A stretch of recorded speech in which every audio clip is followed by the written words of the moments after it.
5. What are the states of the bank at this moment in time with regard to commercial lending?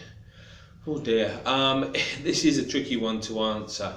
I do get frustrated when I see adverts on television from the high street banks saying that they're with you on the journey, or they're through the cycle lenders, or there for you in the hard times, because the reality of the situation is this simply isn't true at this moment in time.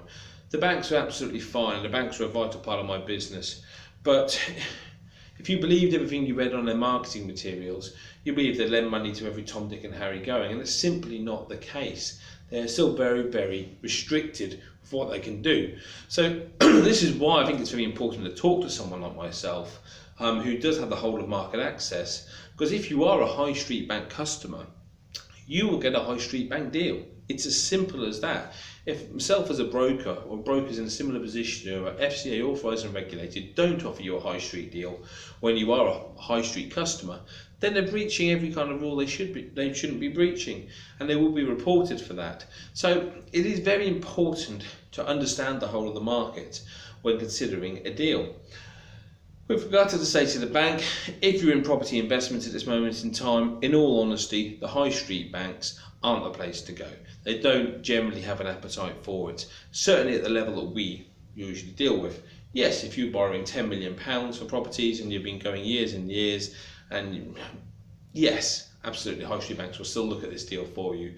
If you're a simple investor and you've got 2-3 properties or a couple of commercial units, the reality is the banks may lend, but they lend at a rate which is so prohibitive with regard to the amount they lend against the property that it simply won't work. It simply will not give you the function you need for it as an investment. So the high street banks aren't really in the game there. If you are looking to buy a commercial property, you're looking to trade from there, then it's very different, and sometimes the high street banks are the best place to go. They're not the quickest, they're not the easiest to deal with at times, but they generally will offer the longer terms and the lowest interest rates. So we have to take that into consideration. Again, it's the sort of thing you really want to run past an independent broker, first of all, who has got access to the high street banks as well as the secondary lenders. We know the sectors the banks like and the sectors they don't like, and each one of those is very, very varied, which is why it's important to get that whole of market advice. So they're still lending money, the high street banks.